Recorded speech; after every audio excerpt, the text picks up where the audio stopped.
کوئی دور بھی کوئی وقت بھی اولیاء کے وجود سے خالی نہیں ہوگا۔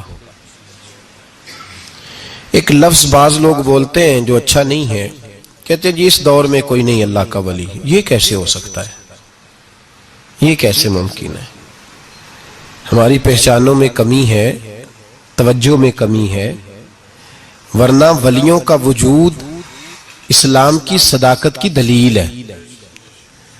یہ دلیل ہے، نبی پاک صلی اللہ علیہ وسلم کا یہ معجزہ ہے کہ قیامت تک حضور کی امت میں اللہ کے ولی ہوتے رہیں گے، اور پورا مضمون ہے یہ قرآن پاک کا، الا ان اولیاء اللہ لا خوف علیہم ولا هم یحزنون۔ پورا مضمون ہے، یا ایھا الذین آمنوا اتقوا اللہ وکونوا مع الصادقین واتبعوا سبیل من اناب الی۔ پورا مضمون، جگہ جگہ اللہ کے ولیوں کی علامتیں، واتبعوا سبیل من اناب الی، اس کے پیچھے چل جو میرے پیچھے چل رہا ہے۔ اللہ فرما رہا ہے جو میری طرف رجوع کر رہا ہے تو اس کے پیچھے چل۔ یا ایھا الذین آمنوا اتقوا اللہ، اے ایمان والو اللہ سے ڈر جاؤ، وکونوا مع الصادقین، اور سچوں کی سنگت اختیار کرو۔ درجنوں آیات، فاسألوا اہل الذکر، فرمایا ذکر والوں سے پوچھ لیا کرو، ان کنتم لا تعلمون، اگر تمہیں علم نہ ہو تو پوچھ لیا کرو۔ ہر نماز میں صراط الذین انعمت علیہم، ہر نماز میں کہہ رہا صراط الذین انعمت علیہم، یا اللہ ان لوگوں کے رستوں پہ چلا جن پر تو نے انعام، اور وہ کون ہے؟ قرآن نے کہا انعم اللہ علیہم من النبیین والصدیقین والشہداء والصالحین۔ اچھا نماز کے اندر کہتا رہتا ہے ولیوں کے پیچھے چلنا ہے، یا اللہ چلا، باہر نکل کے مکر جاتا ہے، کہتا ہے مجھے خود قرآن حدیث آتا ہے۔ اور یہ اب ایک تو تھے نا پہلے کچھ لوگ جن کے نظریات میں فرق تھا، اب اپنے بہت سارے لوگ کہتے چھوڑو کیا ضرورت، بھئی پورا مضمون ہے قرآن پاک کا اللہ کے ولی، پورا ایک مضمون ہے، حدیث کا پورا باب ہے۔ آج میں صفات اولیاء عرض کرنے لگا ہوں، پہلے یہ تو سمجھ لینا جن سے پیار کرنا ہے وہ ہوتے کس طرح کے ہیں۔ آج یہ سمجھ لیں کہ ولی بنیادی طور پر ہوتا کون ہے۔ ایک ہے میں کہوں کہ ولی فلاں ہوتا ہے، ایک ہے کہ کوئی بزرگ کہیں، اور اس سے تھوڑا آگے بڑھیں تو اگر صحابی بتائیں پھر تو کیا ہی بات ہے، اور اگر بالکل ہی ہم اتھارٹی پہ جانا چاہیں بنیاد پہ تو بہتر نہیں ہمیں خدا بتا دے اور محمد مصطفیٰ بتا دے صلی اللہ علیہ، یہ سب سے مضبوط بات نہیں؟ کیا خیال ہے؟ 100 گلاں تے سرے تے گنڈ، بھئی پوچھو ہی نہ کسی سے، ڈائریکٹ قرآن پاک سے پوچھ لو ولی کون ہوتے ہیں۔ صحیح ہے؟ اج گل مکدی نہ مکائیے، ضرورت ہی نہ رہے۔ ایک کہنا میں بابا صاحب سے سنا ہے، دوسرا کہتا میں نے خواجہ صاحب سے سنا ہے، تیسرا کہتا میں نے فلاں صاحب سے سنا ہے۔ بھئی ضرور، کوئی عرض نہیں، یہ سارے لوگوں کی بات، سارا آنکھوں پہ، پر جو بات اللہ بیان فرمائے، جو بات اللہ کا قرآن بیان فرمائے وہ سب سے مضبوط ہے کہ نہیں؟ تو قرآن نے ولیوں کی علامت بیان کی، سورہ توبہ ہے، آیت نمبر 112 ہے، 11واں سپارہ ہے، گھر جا کے پڑھیں۔ اللہ فرماتے ہیں ولی کون ہوتے ہیں، میرے کامل بندے کون ہوتے ہیں۔ اللہ فرما رہا ہے التائبون، اللہ کے ولیوں کی پہلی علامت یہ ہے کہ وہ توبہ کرنے والے ہوتے ہیں۔ توبہ کا لغوی معنی ہے رجوع کرنا، یعنی وہ اللہ کی طرف توجہ کرنے والے ہوتے ہیں۔ التائبون العابدون، وہ توبہ کرنے والے ہوتے ہیں اور عبادت کرنے والے ہوتے ہیں۔ پھر فرمایا العابدون الحامدون، وہ یہ آپ نے غور سے سننی ہے بات، خاصی توجہ کرنی ہے، یہ قرآن پاک ہے نا جی، یہ سب سے توجہ والا معاملہ ہے، خاص غور کریں۔ اور رٹا ختم کرنے لگا ہوں آج، جو قرآن پاک بیان کرے اس پہ اتفاق کرنا چاہیے کہ نہیں؟ کرنا چاہیے نا اتفاق، ضروری بات ہے نا جی۔ تو یہ ہمارے پاس قول فیصل ہے اللہ کی کتاب، ہمیں باہر جانے کی ضرورت، کسی نے ٹال والا ولی سمجھ لیا ہے، کسی نے گال والا ولی سمجھ لیا ہے، کوئی ولی بنا کے بیٹھ گیا ہے، کوئی بنا کے، جاہل مطلق، پرلے درجے کے جاہل لوگ، دین کی روح ابجد کا نہیں پتا، اور مصیبت گلے میں ڈالی ہوئی ہے۔ پتہ نہیں کیا مائنڈ سیٹ ہے لوگوں کا بھی, کس طرح لوگوں کو قابو کرتے ہیں این فرائض چیزوں پہ. اب یہ ملنگوں نے پکا رٹا لگایا, کہتے ہیں مولویاں کو نہ جایا جائے. اور میں کہتا رہتا ہوں میں بھی اس مولوی کے خلاف ہوں جو مولوی دینداری نہیں کرتا, دنیا داری کرتا ہے. پر مولوی کا معنی مولا والا, کیا ترجمہ ہے؟ عجیب تو آدمی ہے, پکا رٹا. وہ ہمارے سندھ کے راجے مہاراجے سائیں, پنجاب کے وڈیرے اپنے گاؤں میں سکول نہیں بننے دیتے تھے, اس لیے کہ وہ کہتے تھے اگر ان کے بچے پڑھ گئے نا تو ہماری بھینسوں کو چارہ کون ڈالے گا. اسی طرح یہ جو پیر ہے نا آج کل کے, یہ علماء کے پاس نہیں جانے دیتے, کہتے ہیں پتہ لگ گیا تو سانو مننا ہی کو نہیں ہے نا, لہذا ان کو دور دور رکھو تاکہ یہ کہیں ایسا نہ ہو کہ ہم سے پیچھے. ادھر تسی بابا دھیانے لایا ہے کہانیاں سنا سنو کے. اب تو لوگ دین بھی قوالوں سے سیکھتے ہیں, قوالوں سے معاذ اللہ, اور ایسے ایسے کفر ہے معاذ اللہ ثم معاذ اللہ. تو جو قرآن بیان کرے وہ ہمارے لیے سب سے بہتر نہیں.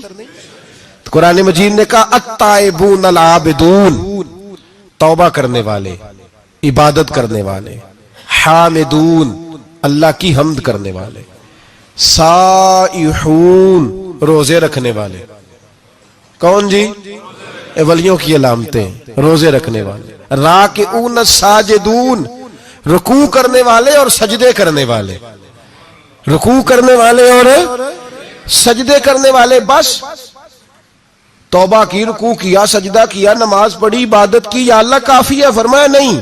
الآمرون بالمعروف, نیکی کا حکم دینے والے, والنہون عن المنکر, اور برائی سے روکنے والے, میدان میں رہنے والے, میدان میں.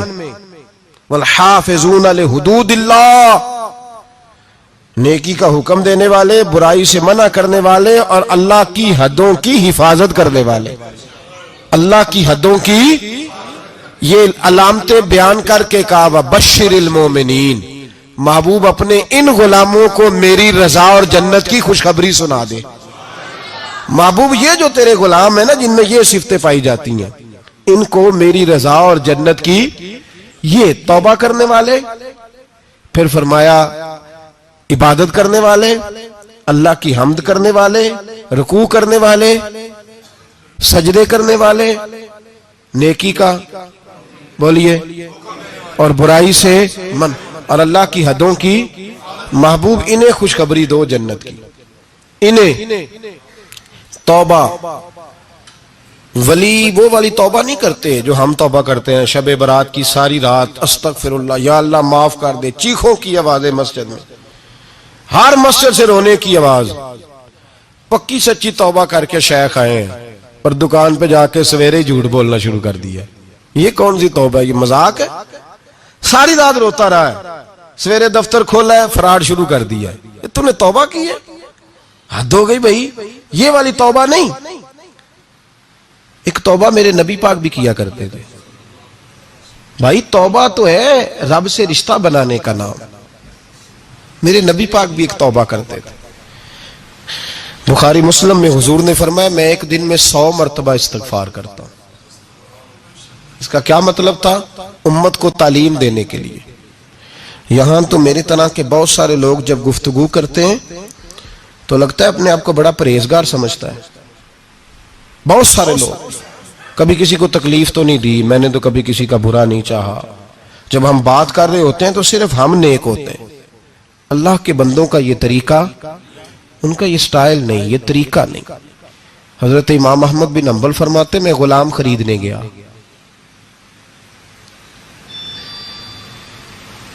اس نے میرے ساتھ شرط رکھی کہ حضور آپ مجھے خرید کے لے جانے ہیں, میری شرط یہ ہے کہ میں دن کو آپ کی ڈیوٹی کروں گا, رات کو نہیں کروں گا. فرماتے میں لے آیا, گھر لا کے میں نے پوچھا تیرا نام کیا ہے؟ کہنے لگا حضور غلاموں کا نام نہیں ہوتا. کھائے گا کیا؟ حضور غلاموں کی چاہت نہیں ہوتی, جس نام سے پکارو گے آ جاؤں گا, جو دو گے کھا لوں گا. کہا کس کمرے میں رہو گے؟ کہا حضور غلاموں کے نخرے نہیں ہوتے. کہتے میں نے کہا پھر بھی یہ کمرے ہیں پسند کر لو. ایک ٹوٹا پھوٹا سا کمرہ اس نے پسند کر لیا. امام احمد بن حنبل فرماتے میں اسے کام بتاتا پر اتنی محنت سے کرتا کہ کمال کر دیتا، میرے اشارے سمجھتا۔ ایک دن میں تہجد کے وقت اٹھا، اس کے کمرے میں گیا تو وہ توبہ توبہ پکار رہا تھا۔ سنو ولیوں کی توبہ، فرماتے اس کے کمرے سے چیخنے کی، یا اللہ معاف کر دے، یا اللہ معاف کر دے، اللہ معافی دے دے، تڑپ رہا ہے، رو رہا ہے۔ اور امام احمد بن حنبل فرماتے ہیں حال یہ ہے کہ اس کے کمرے سے لے کر آسمان تک نور ہی نور پھیلا ہوا ہے، نور ہی نور، اور وہ روتا ہے یا اللہ معاف کر دے، یا اللہ معاف کر دے۔ فرماتے ہیں میں سوچنے لگا معافی کس چیز کی مانگ رہا ہے؟ فرماتے ہیں وہ خود ہی بولا، اور معافی دیکھو بھائی، توبہ دیکھو اللہ والوں کی۔ کہنے لگا اے اللہ میں تیرا بندہ ہوں، تو نے زندگی دی، نعمت دی، آنکھیں دی، کان دیے، سانسیں چلائیں، بغیر مانگے سارا کچھ دیا۔ چاہیے تو یہ تھا کہ میں دن رات تیری بارگاہ میں جھکا رہتا، پر مجھے معاف کر دے۔ میرے اوپر امام احمد بن حنبل کے بھی حقوق ہیں، میرے مالک کا بھی حق ہے، اس لیے میں دن سارا عبادت نہیں کر سکتا، بس 5 نمازیں پڑھ سکتا ہوں، رات میں جاگتا رہتا ہوں تیرے حضور۔ اللہ وہ جو سارا دن میں عبادت نہیں نہ کر پاتا مجھے معاف کر دے، خدایا میری غلطی معاف کر دے، اللہ مجھے بخش دے۔ اور راتی ساری کر کر زاری، نیند اکھاں تھی توندے، فجرے اوہی گناہگار کا آون، سب تو نہیں، یا اللہ چاہیے تھا میں 24 گھنٹے سجدے کرتا، بخش دے، یہ میری خطا معاف کر دے۔ ساون کی کالی راتوں میں جب بوندا باندی ہوتی ہے، وہ راتوں کو اٹھ اٹھ روتے، جب خلقت ساری سوتی ہے، اور درویش کہنے لگے رات پوے تے بے دردانو نیند پیاری آوے، درد مندانو یاد سجن دی ستے امیان جگاوے۔ یا اللہ معاف کر دے، میں سارا دن سجدے نہیں کر پاتا، سارا دن لمبی نہ، معافی دے دے، یہ توبہ ہے اللہ والوں کی۔ امام احمد بن حنبل فرماتے ہیں فجر کے وقت وہ میرے ساتھ مسجد گیا، میں نے اس کا چہرہ دیکھا، میں اس کو کونے میں لے گیا، میں نے کہا جا تو اللہ کی رضا کے لیے آزاد ہے، جا میں اپنے حق معاف کرتا ہوں، مکان تیرے پاس رہے گا، کھانا تجھے ملے گا، تو آزاد ہے۔ اس نے کہا حضور ہوا کیا؟ ہوا کیا؟ ہماری تو خواہش ہے نا کہ بندہ اس وقت ملنے آئے جب میں تسبیح پڑھ رہا ہوں، کوئی اس وقت گھر پہنچے جب میں سجدے میں ہوں، لوگوں کو پتا چلے بڑا نیک ہے، بڑا نمازی ہے۔ اس وقت کسی کی نظر پڑے جب میں بالکل قرآن پاک پہ بیٹھا ہوں۔ فرماتے ہیں جب میں نے کہا نا تو آزاد ہے، تو کہنے لگا حضور کیا ہوا؟ فرمانے لگے رات میں نے تیری توبہ دیکھ لی ہے، توبہ دیکھ لی۔ امام صاحب فرماتے ہیں وہ پھر تڑپ کے رویا، سجدے میں سر رکھا، تو نے یہ کیا عجب کیا، مجھ کو بھی فاش کر دیا، میں ہی تو ایک راز تھا سینہ کائنات میں، میں سراپا مخزن راز تھا، میں رہا تھا مدت و راز میں، یہ تیرا شوق کے دید کشاں کشاں مجھے بھی کھینچ لایا مجاز میں۔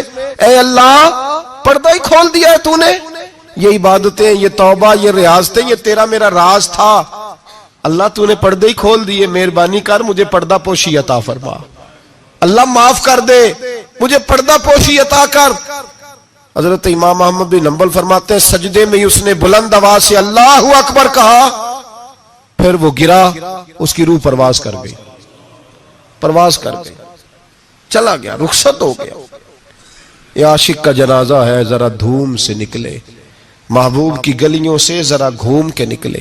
او بھائی اس بات پہ بھی توبہ ہے کہ یا اللہ میں سارا دن نفل نہیں پیے، یہ اللہ کے ولیوں کی توبہ ہے، سارا کچھ کر کر آ کے نا، سارا کچھ کر کر آ کے پھر بھی معافی، ڈیوٹیاں کر کے ساری پھر بھی معافی، یا اللہ معاف کر دے، سارا دن عبادت کر کے پھر بھی کہتے اللہ بخش دے۔ وہ نیکوکار ہونے کے باوجود توبہ کرتے ہیں، یہاں گناہگار ڈٹے ہوئے، ڈٹ گئے۔ توبہ بندے کو اللہ کے قریب کر دیتی ہے۔